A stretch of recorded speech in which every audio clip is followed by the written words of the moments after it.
तुम जानते हो ज्यादातर मर्द कहाँ गलत सोचते हैं। उन्हें लगता है कि औरतें लॉजिक से प्यार करती हैं, फ्लावर्स, कॉम्प्लीमेंट्स या फिर एफर्ट से। लेकिन सच्चाई ये है, एक औरत तुम्हारे कहने से प्यार में नहीं पड़ती। वो इस बात से प्यार में पड़ती है कि तुम्हारे साथ होने पर उसे कैसा फील होता है, वो भी बिना जाने कि ये हो क्या रहा है। ये ना तो गिफ्ट्स की बात है, ना ही डेट्स की, और ना ही परफेक्ट टाइमिंग की। ये उस इमोशनल एक्सपीरियंस की बात है जो वो तुम्हारे साथ एसोसिएट करती है, धीरे धीरे, चुपचाप, सबकॉन्शियस लेवल पर। तो आज मैं तुम्हें कोई ट्रिक्स की लिस्ट नहीं देने वाला। मैं तुम्हें दिखाने वाला हूं वो असली साइकोलॉजिकल ट्रिगर्स, तुम्हारी प्रेजेंस, तुम्हारी एनर्जी और वो इमोशनल कंट्रोल जो किसी औरत को तुमसे गहराई से जोड़ेगा, बिना उसे समझ आए कि ऐसा क्यों हो रहा है। चलो इसे ब्रेक डाउन करते हैं। पॉइंट वन, वो तब प्यार में पड़ती है जब तुम उसके साइलेंस को हैंडल करना जानते हो। ये वो चीज है जो ज्यादातर मर्द मिस कर देते हैं। जब वो चुप रहती है, लो फील कर रही होती है या थोड़ा दूर दूर लगती है, वो देख रही होती है कि तुम कैसे रिएक्ट करते हो। क्या तुम एंग्शियस हो जाते हो और बेमतलब बोलने लगते हो? क्या तुम उस पर दबाव डालते हो कि बोलो ना क्या हुआ? या फिर तुम काल्म और स्टडी रहते हो? देखो, औरत उस मर्द की तरफ खींचती है जो पैनिक नहीं करता जब वो थोड़ा पीछे हटती है, क्योंकि तुम्हारी शांति उस साइलेंस में एक मैसेज देती है, मैं तुम्हें कंट्रोल करने नहीं, तुम्हारे लिए स्पेस होल्ड करने आया हूं। और यही चीज उसे तुम पर भरोसा करने पर मजबूर कर देती है, बिना कहे, बिना जबरदस्ती। पॉइंट टू, वो उस मर्द से जुड़ती है जो प्रेशर में भी ग्राउंडेड रहता है। ज्यादातर लड़के उस वक्त टूट जाते हैं जब लड़की के इमोशंस सामने आते हैं। वो या तो सब ठीक करने लगते हैं, खुद को जस्टिफाई करने लगते हैं, या भाग जाते हैं। लेकिन जो मर्द शांत रहता है, जो उसकी फीलिंग्स के साथ पैनिक नहीं करता, वो धीरे धीरे उसके दिल में जगह बना लेता है।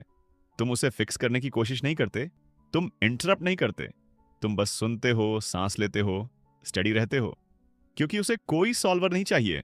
उसे चाहिए इमोशनल सेफ्टी। और जिस दिन उसे ये फील हो जाए कि मैं कुछ भी कह सकती हूं और ये मुझसे डरने वाला नहीं है, बस वही पल होता है जब वो इंटरनली तुमसे अटैच होना शुरू कर देती है। पॉइंट थ्री, वो उस मर्द की तरफ खींचती है जो अपनी एनर्जी को प्रोटेक्ट करता है। हर लड़की उस आदमी से अट्रैक्ट होती है जो अपनी पीस की वैल्यू करता है। जब तुम हर मैसेज का तुरंत जवाब नहीं देते, जब तुम उसकी अटेंशन के लिए बेग नहीं करते, जब तुम सिर्फ लाइट रहने के लिए खुद को एक्सप्लेन नहीं करते, तो उसे तुम्हारी सेल्फ रिस्पेक्ट महसूस होती है। और भाई, वो एनर्जी, वो अलग ही असर डालती है। औरतें उन मर्दों से प्यार करती हैं जिनके पास इमोशनल बाउंड्रीज होती हैं, क्योंकि वो बाउंड्रीज साइलेंटली कहती हैं, मेरी एनर्जी सेक्रेड है और मैं केयरफुली डिसाइड करता हूं कि कौन उसे डिजर्व करता है। ये एरोगेंस नहीं है, ये असली लीडरशिप है। पॉइंट फोर, वो तुम्हारे उस तरीके से प्यार में पड़ती है जैसा तुम उसे उसकी फ्लॉस के साथ फील कराते हो। चलो रियल बात करते हैं। वो ऐसा मर्द नहीं ढूंढ रही जो सिर्फ उसके अच्छे दिनों में उसे प्यार करे। वो देख रही होती है कि तुम कैसे रिएक्ट करते हो जब वो मूडी होती है, जब वो कंफ्यूज्ड होती है, या जब उसकी लाइफ थोड़ी मैसी लग रही होती है। जब तुम उसके इम्परफेक्शंस को जज नहीं करते, जब तुम उसे शेम नहीं करते उसके नॉट सो परफेक्ट मोमेंट्स पर, तब तुम उसे वो स्पेस देते हो जिसमें वो रियल बन सकती है। और लड़कियां उन मर्दों से प्यार नहीं करती जो उन्हें परफेक्ट फील कराते हैं। वो उन मर्दों से प्यार करती हैं जो उन्हें इम्परफेक्ट होने के बावजूद सेफ फील कराते हैं। पॉइंट फाइव, वो तब अटैच होती है जब तुम लीड करते हो, बिना उसे कंट्रोल किए। एक सटल पावर होती है क्वाइट लीडरशिप में। तुम्हें उसे डोमिनेट करने की जरूरत नहीं है, ना ही हर चीज पर कंट्रोल जमाने की। तुम बस गाइड करते हो, डिसीजंस लेते हो बिना हेजिटेशन के, प्लान करते हो इंटेंशन के साथ, और मूव करते हो क्लैरिटी के साथ। और फिर क्या होता है? वो तुम्हारे पास रिलैक्स करने लगती है, कंट्रोल छोड़ने लगती है। ना इसलिए कि तुमने वो कंट्रोल छीना, बल्कि इसलिए कि तुम्हारा काल्म कॉन्फिडेंस उसे ये फील कराता है कि वो तुम्हारी डायरेक्शन पर भरोसा कर सकती है। और यही भरोसा इमोशनल अटैचमेंट की शुरुआत होती है। पॉइंट सिक्स, वो उस तरीके से प्यार में पड़ती है जैसे तुम कनेक्शन को फोर्स नहीं करते। मोस्ट मैन क्या करते हैं? ज्यादा ट्राई करते हैं डीप बनने के लिए, बिना जरूरत के ओवर शेयर करते हैं, इंटेंस टॉपिक्स पुश करते हैं, और इंटीमेसी को फास्ट फॉरवर्ड करना चाहते हैं। लेकिन जो मर्द कनेक्शन को नेचुरली अनफोल्ड होने देता है, वो याद रह जाता है। तुम उसे तब ओपन होने देते हो जब वो रेडी हो, हर साइलेंस में सवाल नहीं पूछते, वल्नरेबिलिटी डिमांड नहीं करते, और जब वो खुलती है तुम सुनते हो, रिस्पॉन्ड करने के लिए नहीं, समझने के लिए। That patience, that subtle respect, यहीं से बनती है वो बॉन्ड जो कभी इजीली टूटती नहीं। पॉइंट 7, वो उस लाइफ से अट्रैक्ट होती है जो तुम उसके बिना बिल्ड कर रहे हो।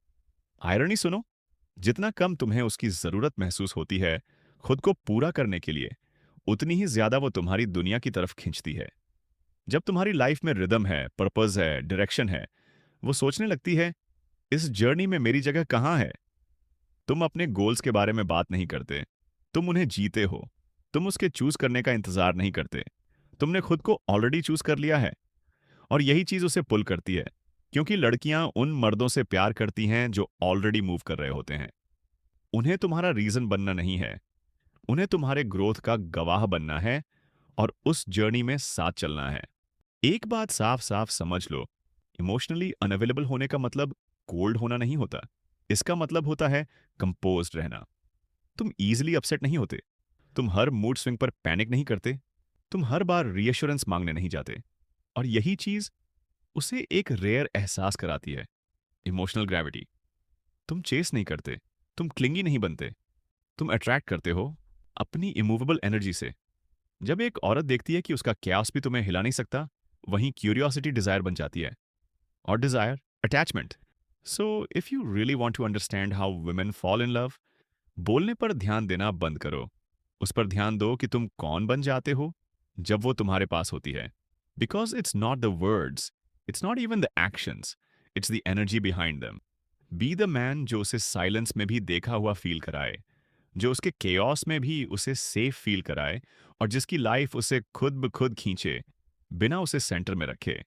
If this hit home, comment below emotional gravity. Let me know कौन है जो एंड तक देख रहा है। And always remember, real love को चेस नहीं किया जाता, तुम वो मर्द बनो जिसे इग्नोर करना नामुमकिन हो।